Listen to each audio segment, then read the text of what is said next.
This is Heather Day and episode 21 of my podcast, The Origin of Struggle.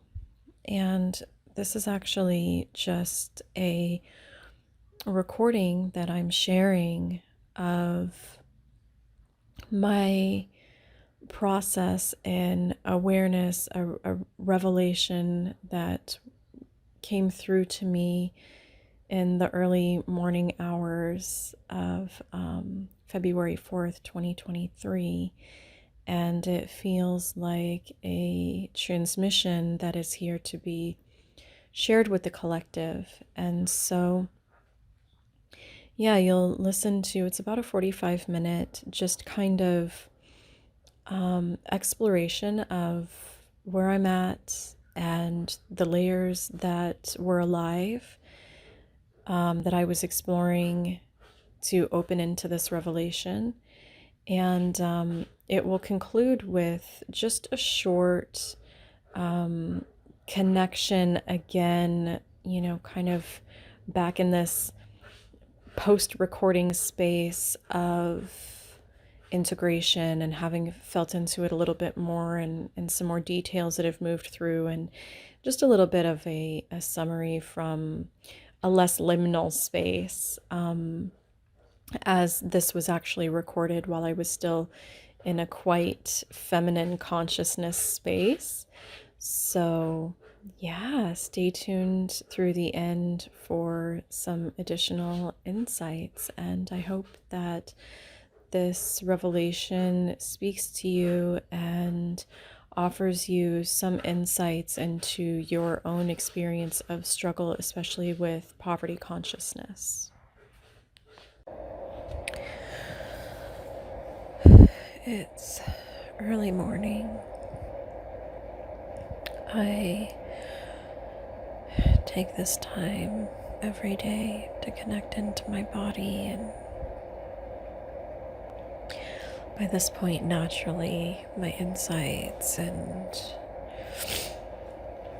anchoring of layers, processing naturally happens at some point in the morning, sometimes between 3 and 5 a.m. Sometimes it's just as my body is beginning to waken and my consciousness is sort of beginning to come online. Beautiful clarity and wisdom will be revealed to my cerebral mind from the depths of feminine consciousness. And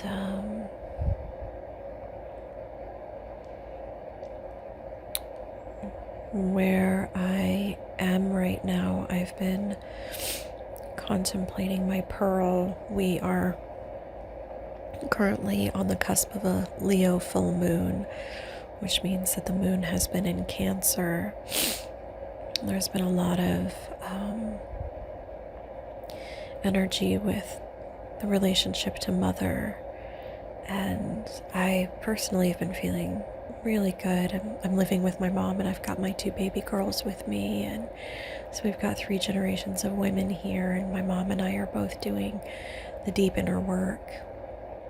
I've been doing it for a while, and she's really starting to now really get her footing in unraveling some of her templating and re-anchoring it. And she's been exploring a lot with her mother relationship in the past few days,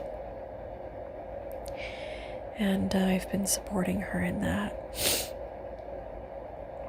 And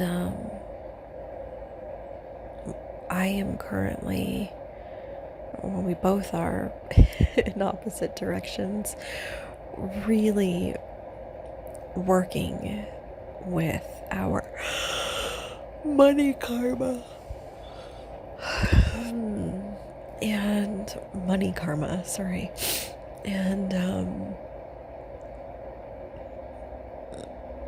my North Node is in Taurus. I'm here to, particularly with my prosperity and money, I'm moving out of Scorpio, which is that energy of relying on other people's money. My Scorpio is in my 8th house. Taurus is in my 2nd house. And I'm here to really anchor into prosperity in my own power, particularly through stepping into my purpose and soul expression. And she is actually here to let go of some control. Her south node is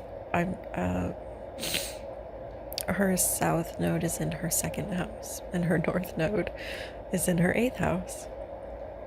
And she's actually here to rely on others and allow herself to be supported. So we've been exploring these themes, and as 2022 closed out, today is February 4th, 2023. And as 2022 closed out, I really moved really deeply with my own money karma, with our immediate ancestral lineage. And I could feel this huge shift and this huge release with that story of struggle when it comes to money that has just been so present in my ancestral lineage, going back on both directions. And for some time now, I've been exploring these layers and unraveling the money layers through this lens of money as the mother and money as the lover, and which of course goes back to the father wounds. For any woman, money as lover is going to go back to the father wounds, and for vice versa for a man, money as lover and mother. I mean, that's just really powerfully anchored into the mother line. But money as sort of provider leads into the father line as well. So I've been exploring these flavors, and I haven't been starting. I've just been holding that as a loose foundation as I feel into how do I feel about money, what is its presence in my life, noticing where I feel it missing and how that makes me feel, and it will take me back through these threads. It will tell me the story of what it's anchored into. And new revelations all the time, but I felt a huge shift in that karmic cycle at the end of 2023 as I was experiencing huge physical shifts in my reality that were both triggering all of those shadows and also giving me the opportunity to anchor into new templating to create shifts in my external reality, really working interdimensionally to bring these shifts into the real world. And I felt a huge shift and break from the old story as we moved from my apartment and into what we have known is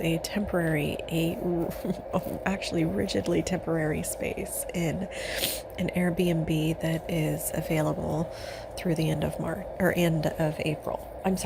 the end of February. And as we anchored in here, and I really just felt this huge opening and shift with my immediate ancestral lineage of money. I anchored into claiming gifts from my father's side after that point, huge lineage ancestral gifts of the warrior, which are, just huge aspects of my Venus sequence. And I've been working really deeply with the both the gene keys and human design, just as it's called to me, as it's resonated. And of course, as a 1-3 Manijin, I've gone deep into that. And I've been contemplating, I just felt drawn to look at my own vocation again more deeply. Over the last 24 hours, I felt that calling because something is bound up still. Money is not quite flowing, and I feel in myself and in my own personal lineage, I'm not sensing anything that's calling me to it for attention. And so I've just been opening my senses to, for the universe, for my ancestors to show me, and what am I looking at here? What am I missing to show me, And I felt called to look at my vocation again and to look at my line number and feel into that. And my personal gene keys are really interesting because I have lots of pairs, which creates really powerful energy. And so my IQ and EQ are both gate 21, which I have very strong warrior energy in, as these line 5 and 4, I believe it is.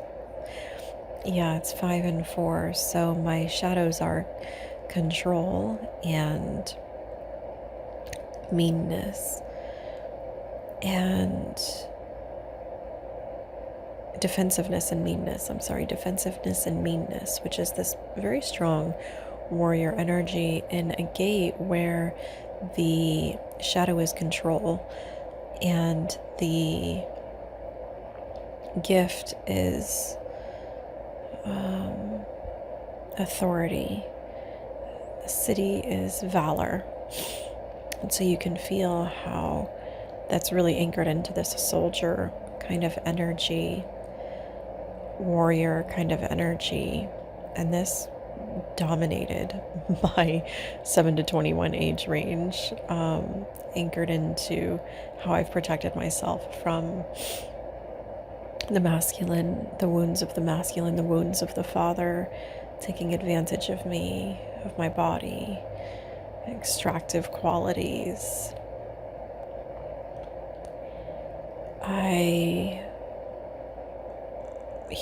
My father has very strong Viking lineage, berserker lineage, lots of anger, rage in his line. And so yeah, that 21 gate, I reclaimed that powerful Viking queen berserker lineage, anchoring it into authority, valor, the energy of Freya, and donning that mantle.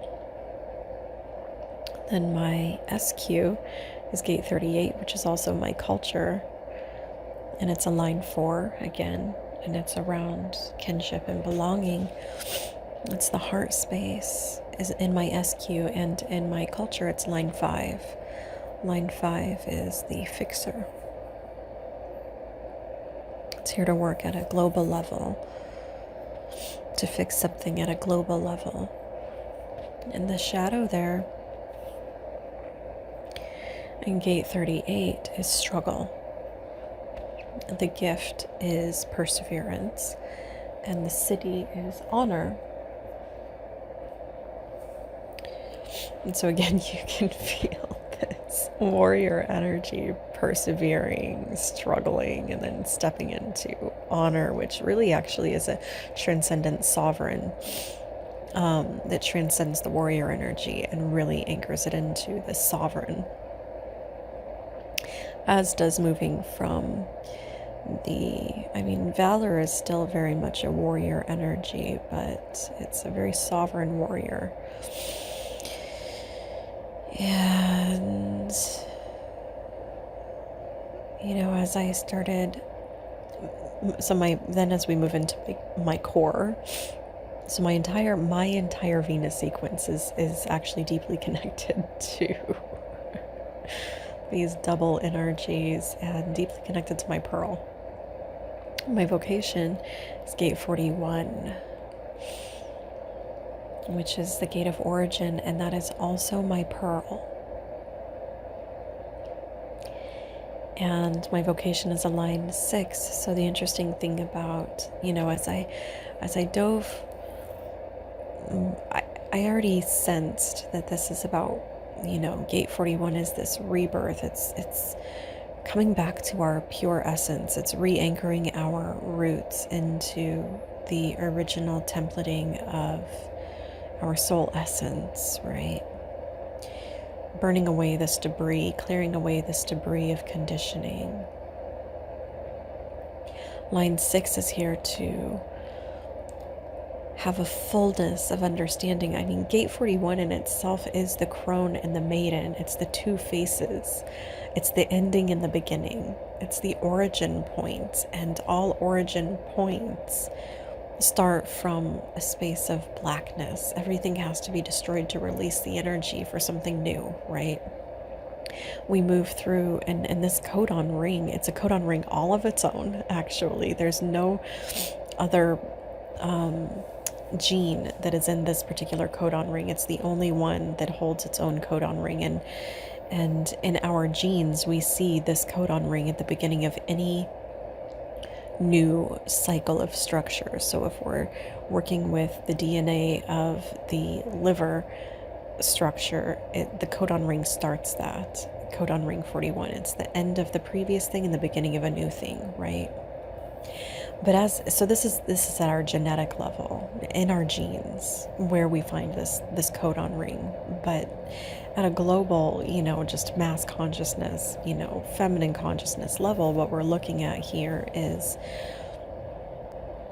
our rebirths, our new cycles, it's the birthing of ourself. It's the transitions of ourself into new stages of being, of re-anchoring ourselves into the core essence of who we are, and allowing those old things to fall away. And in the 3D world, that means allowing the old experience, the old paradigm, so our old stories of our life that ran our life, that built our life, that it was built upon, to fall away, to crumble, and for something new to be born. And of course, as a collective, it means allowing this old structure of ways to fall away, to build something new. And the line 6 is here to see this vision of the future, to hold this vision of the future, and to usher people into that space, to create the structuring for that. It's beyond our current existence, what I'm here to see and start building into, start seeding into our consciousness, and start activating people toward. It's not part of our current reality, but I'm here to hold that vision. And so, as I was feeling into the vocation last night, I was really just feeling into this energy of, okay, yes, origin, the maiden and the crone, beginnings and endings, holding this vision for the bigger future, and how I'm stepping into service in that space. And I feel very anchored into that, though I'm still getting my grounding on how I share it. I feel very anchored into that, how I am bringing that into service for my pearl as well. My pearl is line 1, so again, we've got this repetitive beginnings and endings. Line 6 always transcends and comes back to line 1. And the crone, this other face of the crone is always the maiden, right? And so we've got this powerful, powerful energy between my vocation and my pearl, right? Of that maiden and the crone, and carrying things from their ending to their beginning. And, this is also carried through in my business energy in really powerful ways. But, right now I'm just really focusing on my personal, clearing my personal energies and really anchoring them in. And so I felt really clear on that, but a kind of remembrance, a re-anchoring, okay? So I feel called to move into my culture line last night. And feeling into this gate 38. And as I'm, contemplating again the culture line is a huge, taking the initiative between vocation and culture creates a huge breakthrough, specifically in our prosperity. And so as I'm being called back to that last night before I go to sleep, I'm really feeling called to open into this space more deeply, because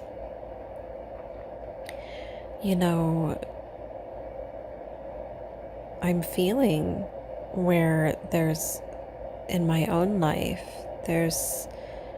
I could feel that it's calling me beyond my own immediate ancestry that goes back, 10, 20, 30, 50 generations, right? It's beyond that. I'm feeling that it's beyond that. Whatever this breakthrough is, I could feel that there's something else, and I didn't know what it was. But I knew that for my own personal breakthrough, I could feel so clearly that my own personal, my North Node being in my second house, like my own personal breakthrough and prosperity is deeply anchored into me stepping fully into my pearl and stepping fully into the gifts and city of my pearl sequence. So I could feel very clearly that there was something here to explore in this pearl, because it is what creates the breakthrough of our prosperity, specifically in our pearl sequence, the externalization of our gifts, right? And so line 5 here, I'm line 5 culture, is about fixing something at a global level, right? My flavor of that is fixing struggle at a global level and bringing it into perseverance and honor. And this is about this, the shadow never goes away. As you're exploring the gene keys, the shadow never goes away. It's about allowing that shadow to be a seed in the gift in the city, right? And so you move into a space of honoring the struggle, honoring the layers that come up, right? Honoring the, honoring this entire process as part of what we're moving through as a collective.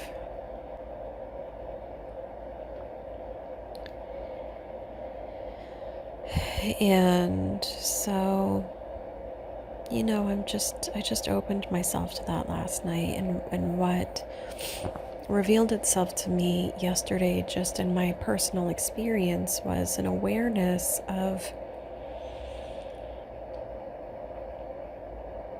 and this of course is this experience that my mom is exploring as well, her own relationship to the love of the mother, to the intimacy with the mother. And as I felt into it,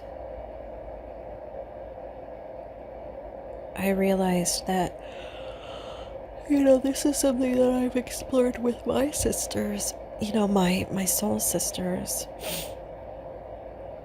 where we feel this desire to reconnect at this intimate level with the feminine and not knowing what that looks like because we ourselves have been very disconnected from it. Not that my mother was not affectionate growing up, she actually was.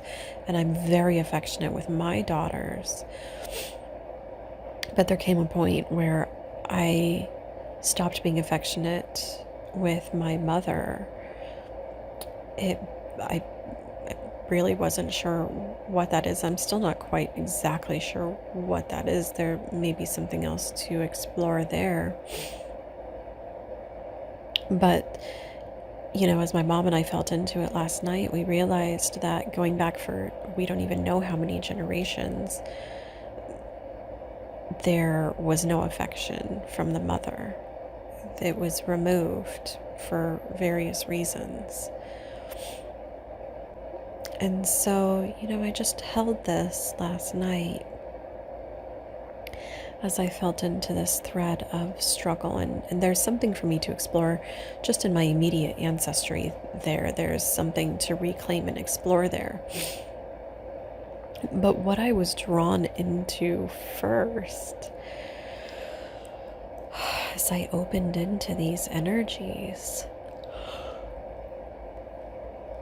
I actually didn't have any dreams last night that really, felt big or anything, but I had this huge landing this morning. Oh my goodness.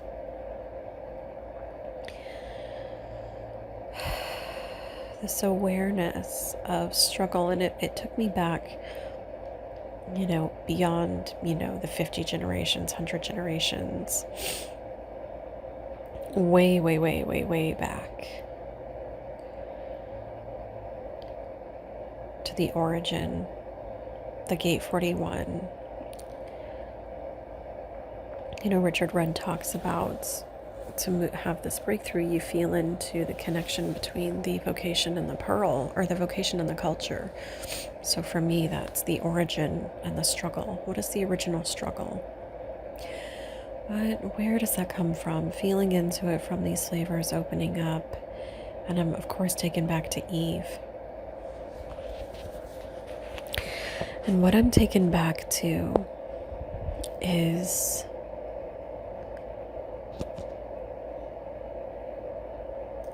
the original, you can call it fall of the feminine, but what it was is the framing of our original mother from the Abrahamic faiths that tore her down. They actually ripped her down. They ripped down the wisdom of her and made it this thing that was untouchable, and made her fall from grace, her divine connection to the ancient, to the primordial wisdom that exists between space and time, the knowledge of the tree of knowledge, the knowledge of good and bad, the tree of life, the knowledge of life. The feminine is inextricably connected to this wisdom that exists, this feminine consciousness, this cerebellar consciousness that exists.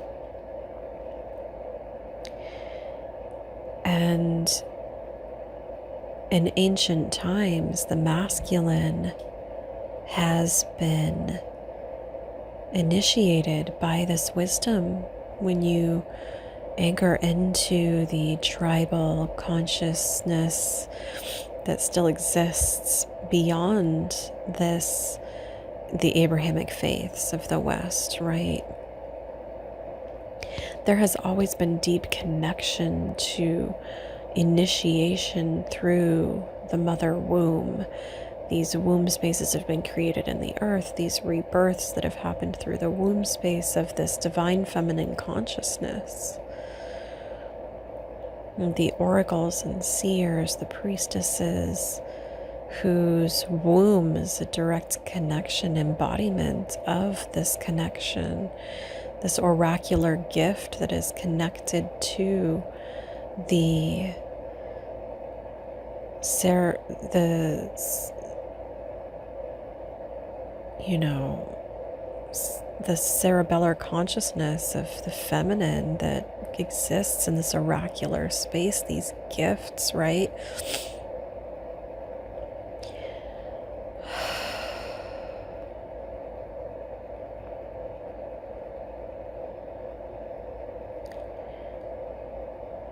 And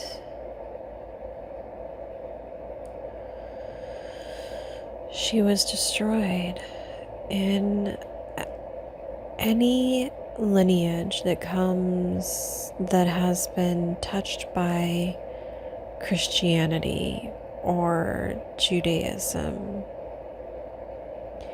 Judaism held more of these threads because originally it still held the power of the mother, the wisdom of the mother coming through, at least, at the religious level, through the mother line. It held threads of this, but it was really destroyed with Christianity. But when we go back to the story of Eve, which is the origin point of the Western world, of the Abrahamic faith touched world, that at its cellular consciousness has been touched and templated by this story of Eve, we see a destruction of our mother figure, of our inner feminine. This feminine aspect is the compass, it's the direction, it's the roots. She is the one who holds the origin point.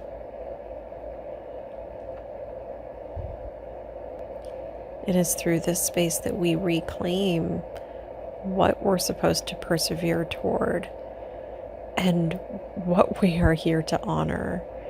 The Holy Grail.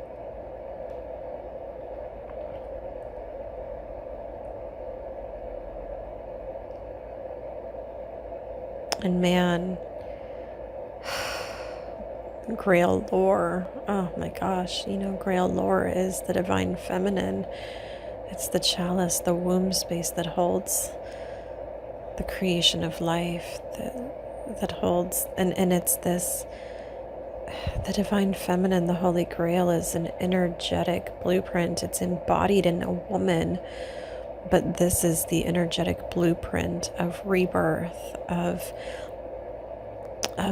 the cycles of life and death, of the two faces of the crone and the maiden, right? And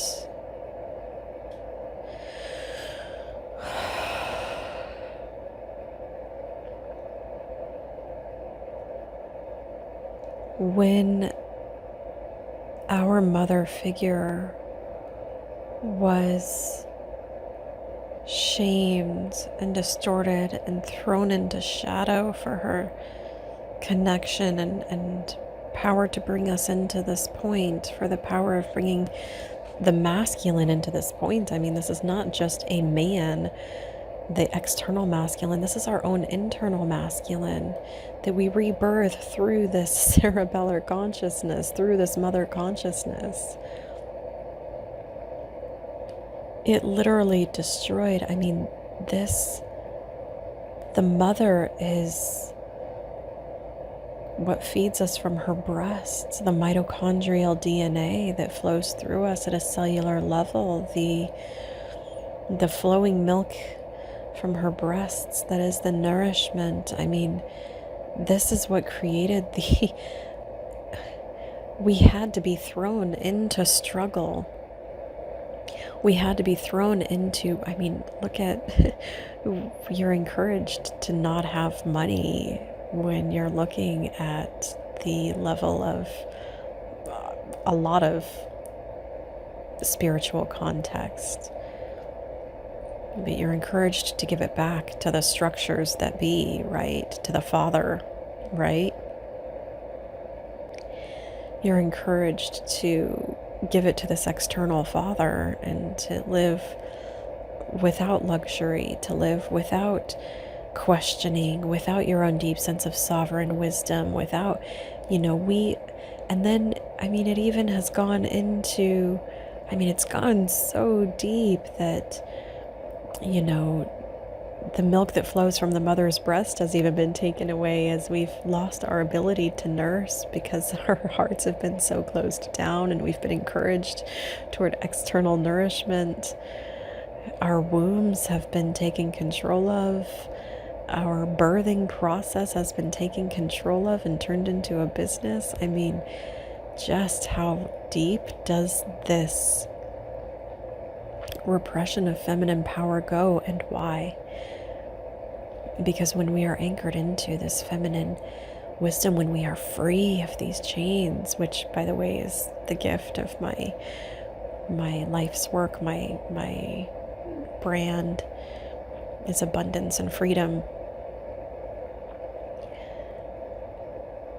When we are free of these shackles,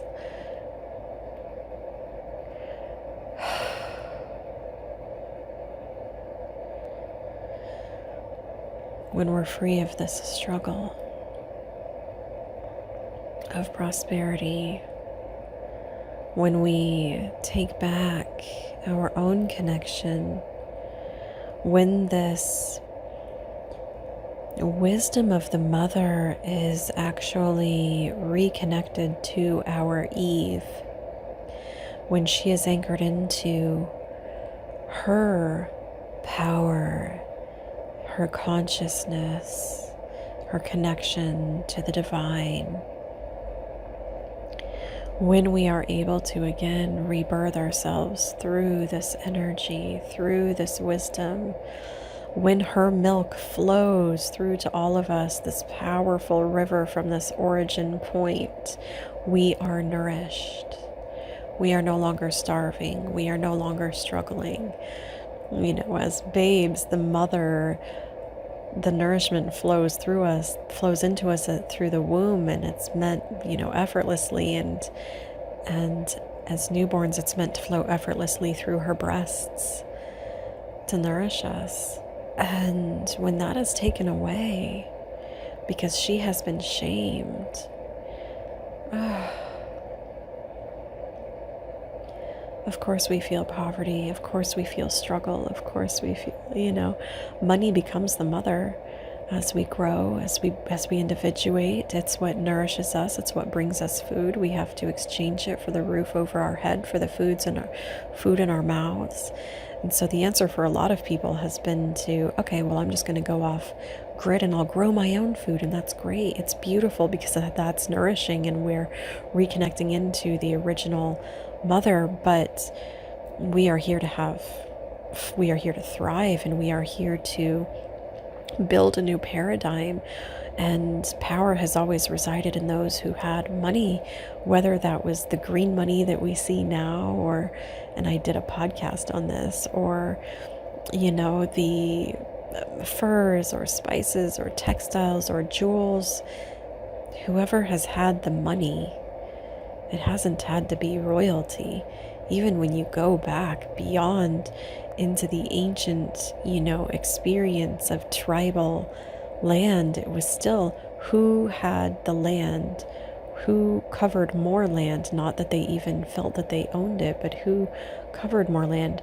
And of course they shared lands, but they had power in meat and in fire and in,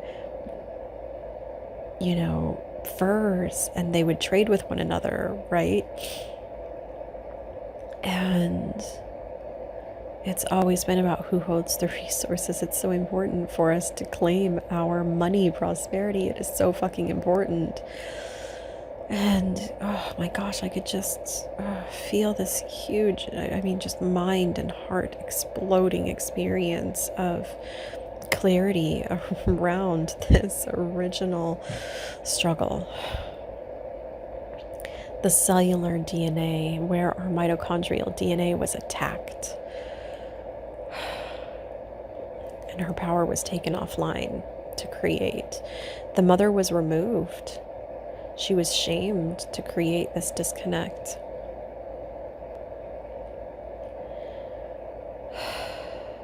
To create this sense of disconnect from our nourishment, from our prosperity.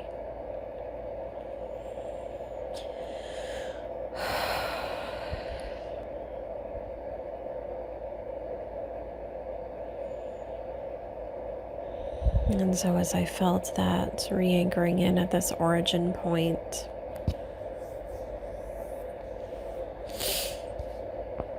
re-anchoring into the true origin, right?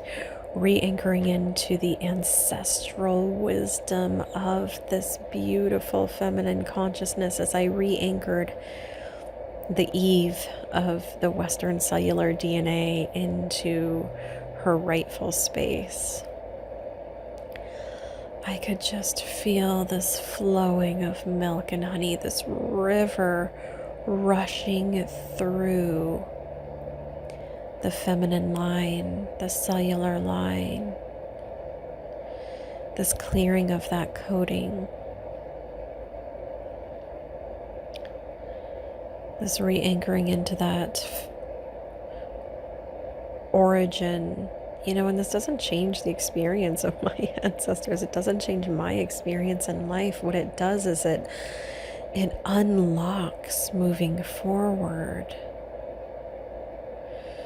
It creates this breakthrough of this dam at this cellular coding level of that templating that was there, of struggle.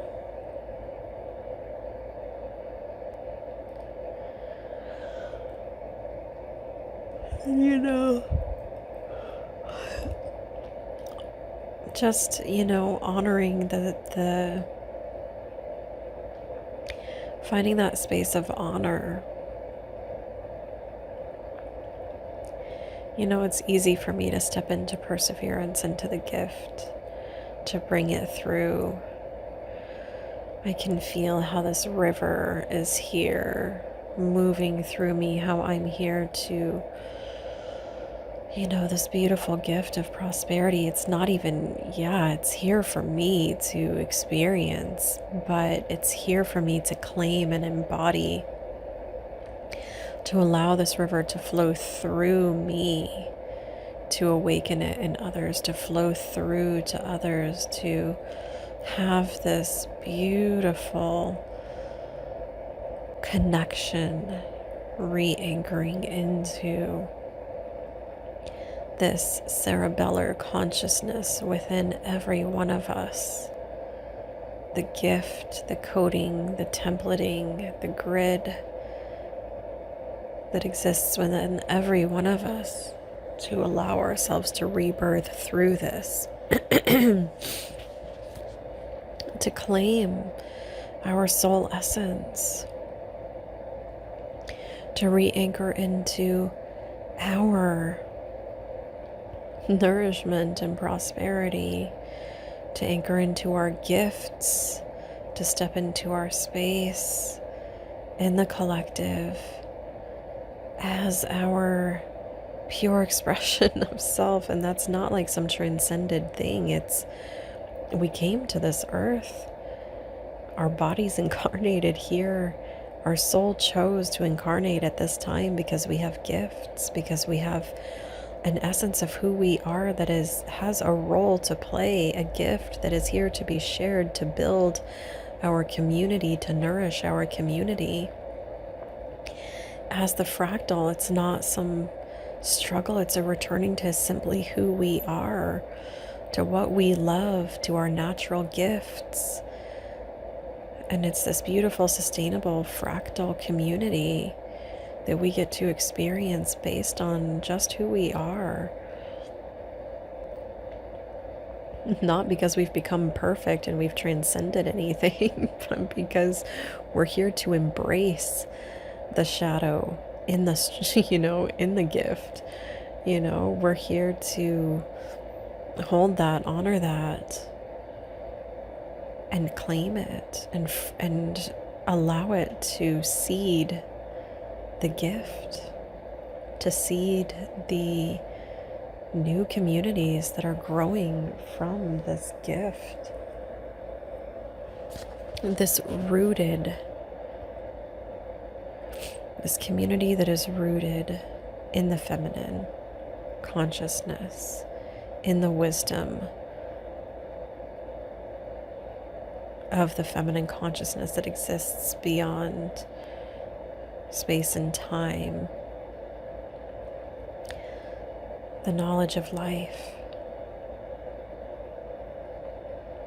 right? To give the tree of life roots so it can grow from each one of us.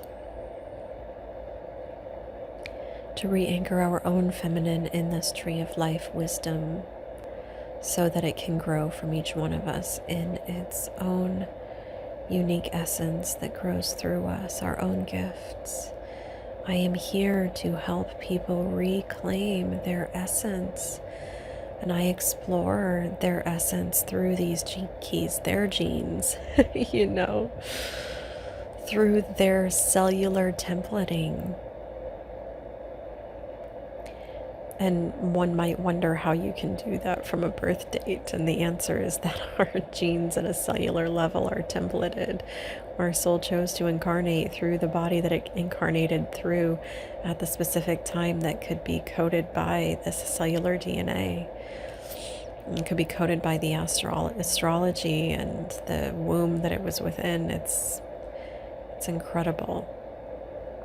It's a embodied understanding that I hold, that I honor, and that I'm here to come from this oracular space to feel, guide people into an understanding at the cerebral level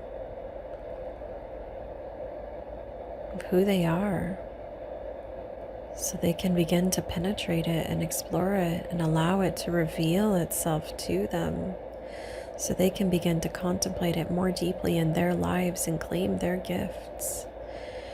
Gene keys can be really difficult for people to understand, and I have a natural gift in this realm with my South Node being in Scorpio in the 8th house. I've got this natural gift of understanding these things, of feeling these things, of connecting oracularly to them, to bring them to the cerebral consciousness, to help others to see and feel it, to give them grounding to anchor into, grounding to stand upon, to explore, to contemplate, to rebirth themselves through.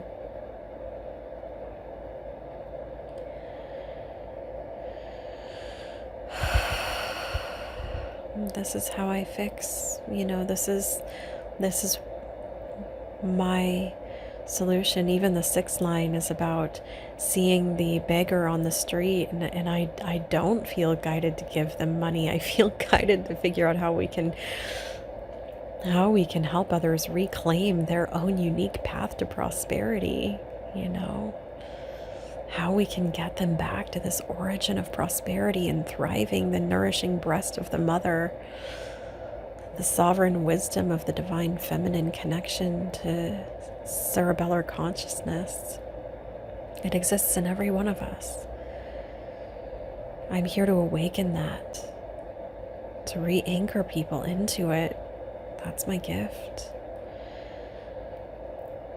To bring people out of the struggle, out of being stuck, out of survival mode, into their gifts, into their prosperity that just fucking lights them up, that makes them feel fulfilled and fully expressed and fucking just fully embraced in who they are. The freedom of living life as who you are, anchored into your power, anchored into your fucking power.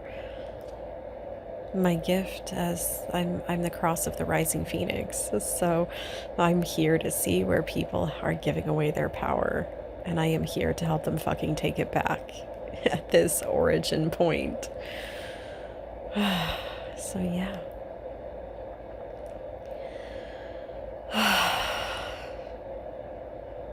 I'm here to support those who are ready.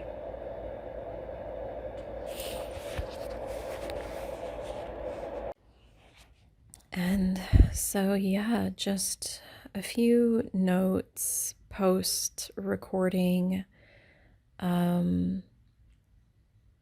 that as I've felt more deeply into and integrated these awarenesses, a few additional pieces have landed just to touch more deeply into. And one of those is that, at a larger level, I'm here to help people step back into their power and remember who they are, to really step into their role in their fractal communities, to really reclaim their power and their value in the community of just expressing their essence of who they are and reclaiming their gifts. But part of that means breaking this poverty consciousness wheel. It's really an important part of moving forward and rooting our society in this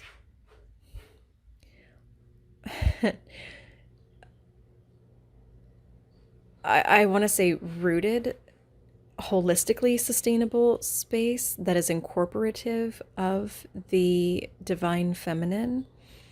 In a lot of what we see right now when it comes to sustainable living is actually devoid of the gifts of the feminine. It may have her mud and her roots, and it may be sustainable as far as relating to the earth, but what I feel in the sustainable living situations, which tend to be off grid and, living off the land, I mean, these are beautiful, but what they are devoid of is the gift of glamour and luxury and beauty. It's in so many ways, it's just a continuation of this belief that in order to be spiritual, you cannot also have money, that somehow money is paradoxical to this spiritual experience. And here's the thing.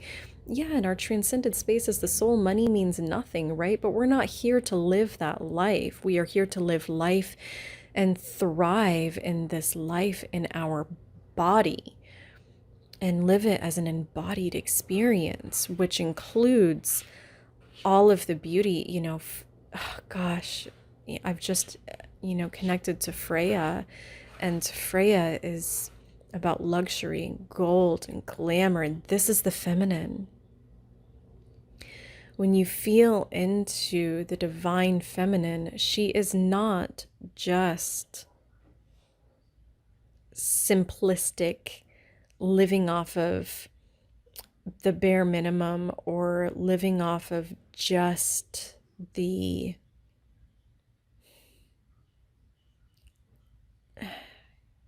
I'm called to flowers, right? I mean, sure, there's a purpose for their beauty and attracting, but what is the purpose of them all being so different? What is the purpose of the color? What is the purpose of, most animals that see, they don't see color the way that we do. So it's not just for pollination reasons. In fact, a lot of pollinators see through ultraviolet. So it actually has more to do with frequency than the actual physical color spectrum, right?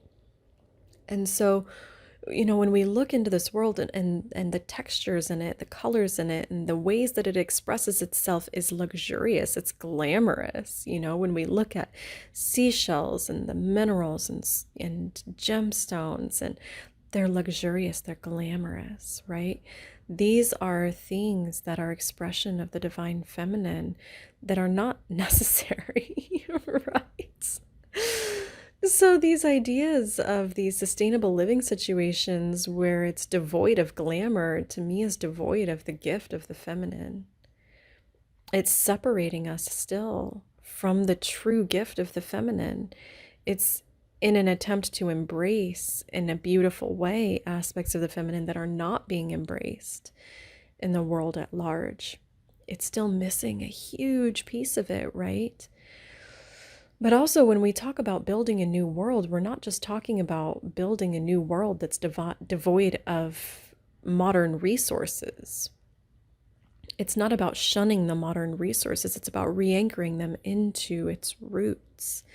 And in order to do that, we have to take our power back. And when we take back the full power of the feminine, we also take back money. So if we explore for a moment, because we take back all resources, right?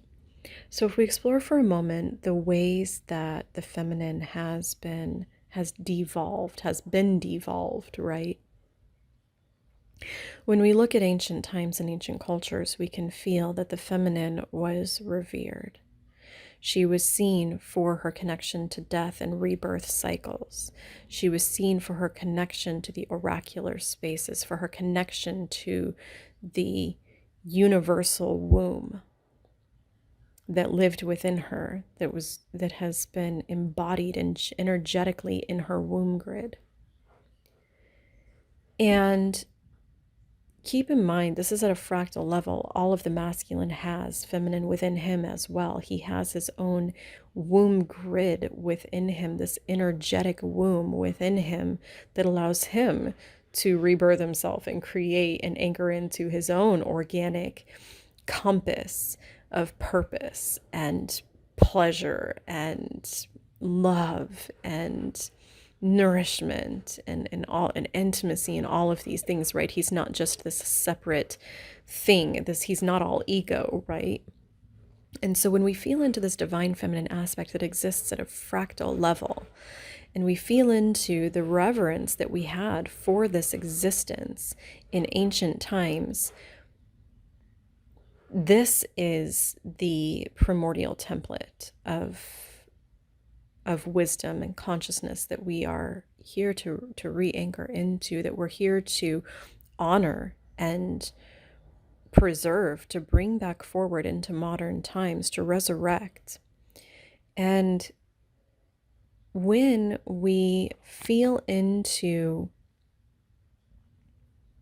the shift that occurred around the time of the Abrahamic faiths, and to be fair, it started before this, where the ego aspect of self started to take over and want the power that it saw in the feminine, that it wanted to start to try to take these things.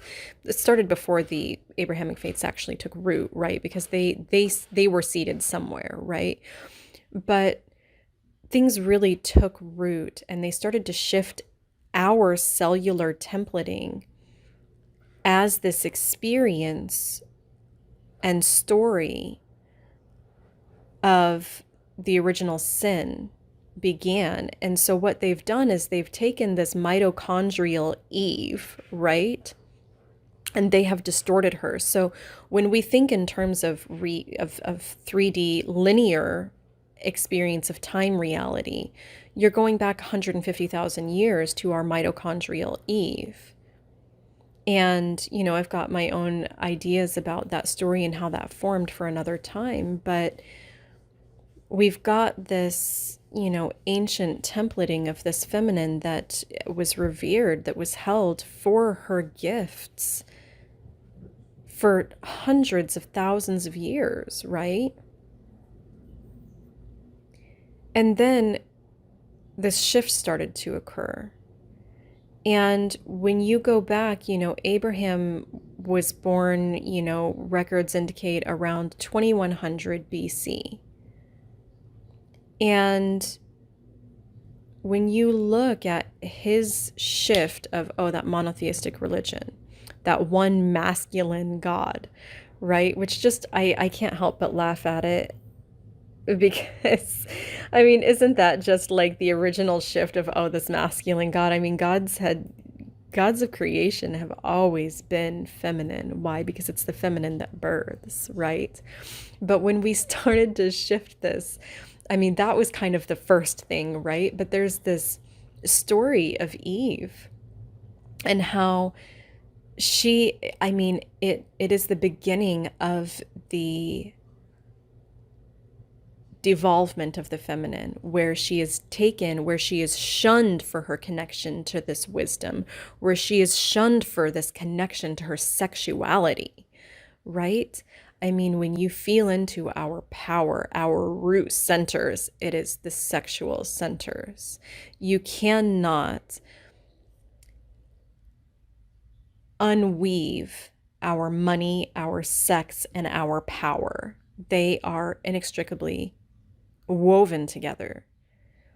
And so by taking this connection to her this divine connection to her, to that universal wisdom, that oracular connection, you strip it away, well, then you're stripping away our connection to knowledge of, right? This is the tree of knowledge, right? Of life and death, right? Well, this is the feminine, right? So when you strip her of that, or you shame her for that, and then you shame her for her sex, you are taking us away from the original mother. You are taking away all of her power, and you are separating us from her. You are separating us from, and you are shaming us for our connection to that wisdom, for our connection to our sex, for our connection to our prosperity that flows through that, right? From the nourishment that flows through that. And then you start moving forward, and this begins to spread. And we're also encouraged to take our wealth and give it back to this external, to the church, to this external structure, that we shouldn't have luxury. We need to give it back. We need to live these simple lives. Meanwhile, all of the heads of state are living all of the heads of this structure are living in just complete, luxury, right? So it's so interesting as this continues to move forward into Christianity, and this continues to move forward, we start to then see how, I mean, of course, women are then persecuted at a wide level, right, for their connection to this oracular space, to these oracular gifts, to these healing abilities, right? They're stripped of their wealth. They're stripped of their magic. They're stripped of their sex. They're shamed for these things, right? And then we continue to move forward, and women's wombs are literally handed over to a predominantly, especially at the time, masculine wisdom of doctors, where they cut into us, take babies out before they're actually ready, before this natural cycle. I mean, this natural cycle the wisdom held in this natural cycle is interrupted. So babies taken from the womb never get to experience their natural incarnation, and their umbilical cord is cut, their life force severed before it's even fully integrated into the body. There is a complete severance of this cycle, right? And then there's this encouragement toward, I mean, listen, there are two things going on here when it comes to our ability to nourish our babies naturally through breastfeeding our babies, right? One is that our hearts have been so closed and so constricted, and our power so repressed, that oftentimes our bodies will not even produce the nourishment that they are created to produce for our babies, because we've been so crushed at this level. But there's also this other aspect, this diabolical idea of, oh, well, it's convenient and easy to do formula, right? So in some cases, we're forced to, that's the only option we have to nourish our babies. And then there's this, well, and to be fair, even when that was something that could not be done, because of the ways that we had been constricted, because of the ways that our bodies could not do that, there were natural formulas that were still very nourishing for babies. But the commercial formulas that we have these days are trash. They are not nourishing to our babies at all. They don't replicate that nourishment at all. And so what we have here at an energetic templated level is this complete disconnect from the nourishment of the mother, from the wisdom of the mother, from the power of the mother, right? And it goes back at our cellular level. They have templated this as an origin point with Eve, right? When that's not the real templating at all. It's this distortion that's happened only, several thousand years ago.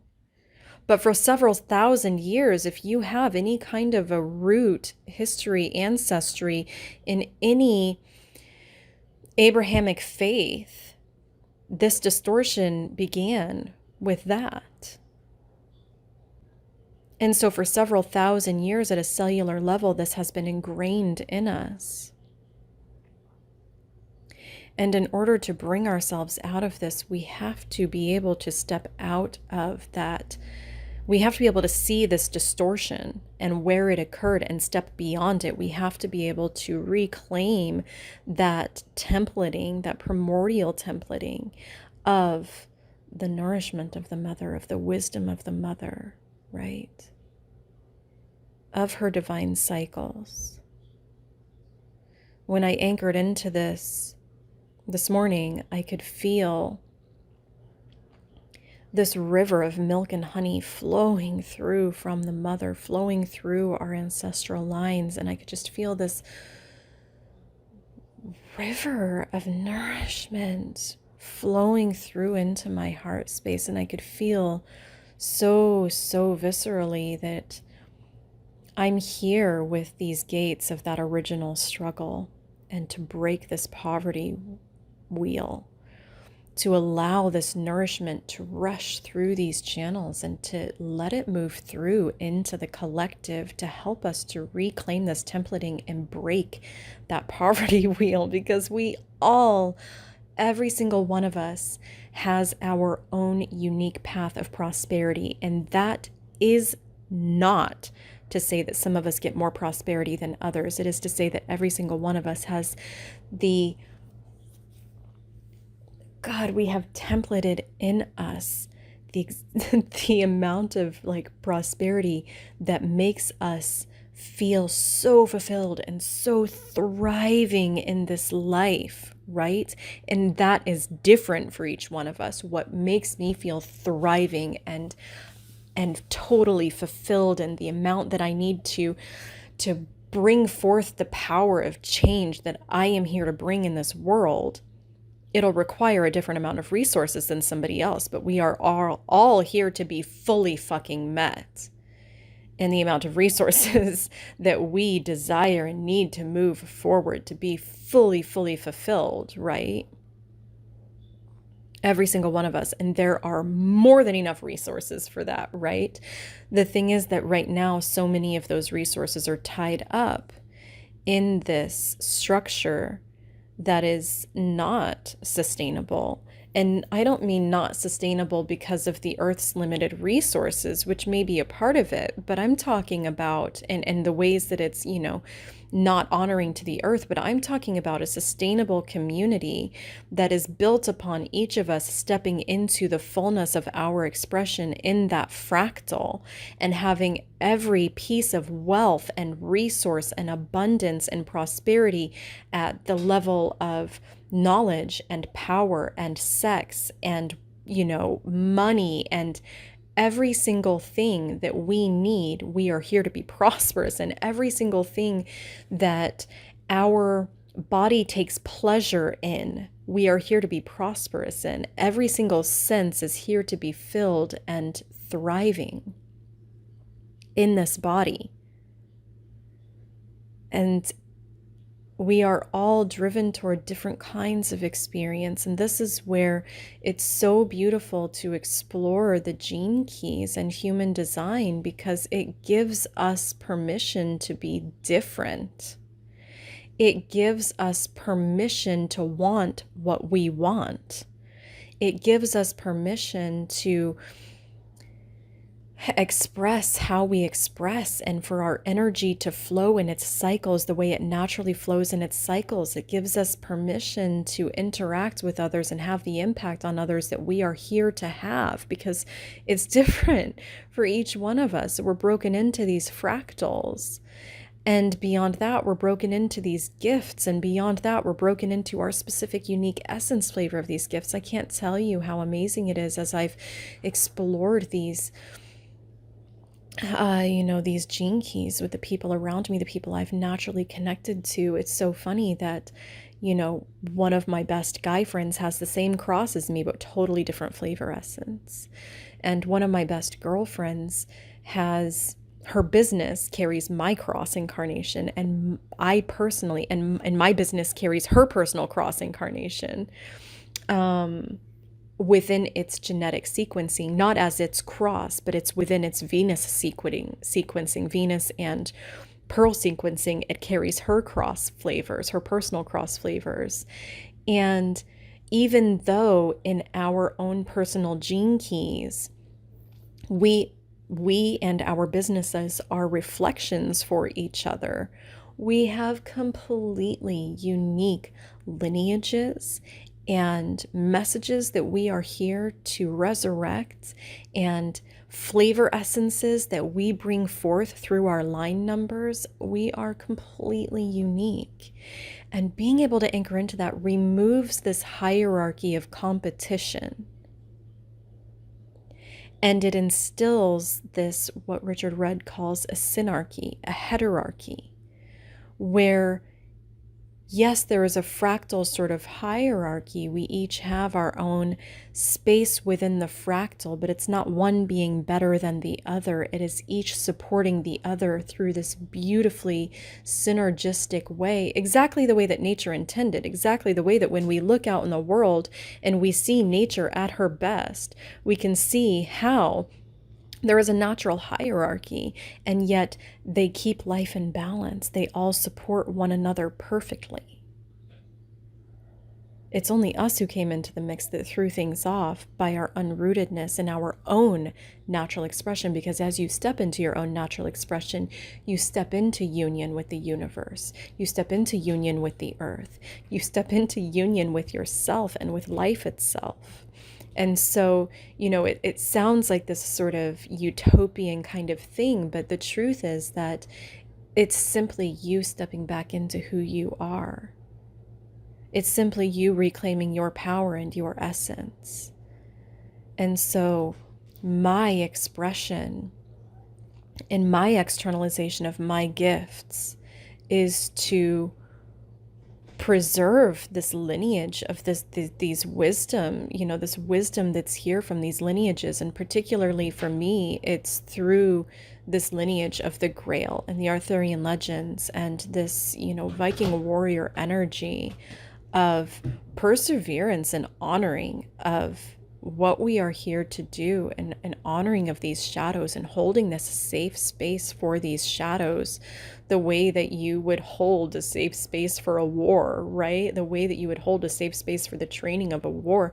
But what I feel so strongly is that, all of this mythology and the, like Freya and Odin, who were, they would take the souls who died honorably in battle, and they would take them to Valhalla. And interestingly, the rest of them would go to Valhalla or Folkvanger, and interestingly, hell was actually, they would just continue to live their normal lives, eating and sleeping and drinking, and it was just a normal life. And I feel this so strongly being resurrected right now, in that hell is actually the space that we are living in when we're in this unawakened state to who we truly are. We're eating and we're sleeping, and it's this shallow existence, right?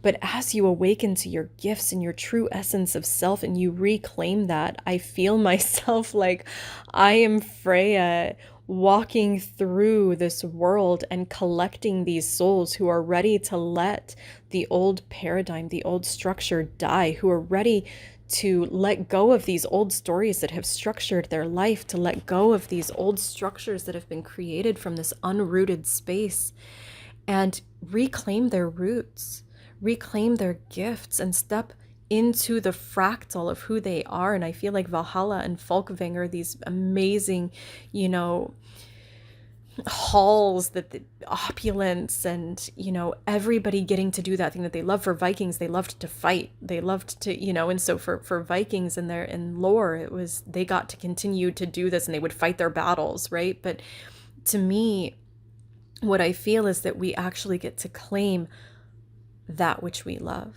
and we get to live out our life receiving our prosperity and our abundance from doing that thing that we love the most, right?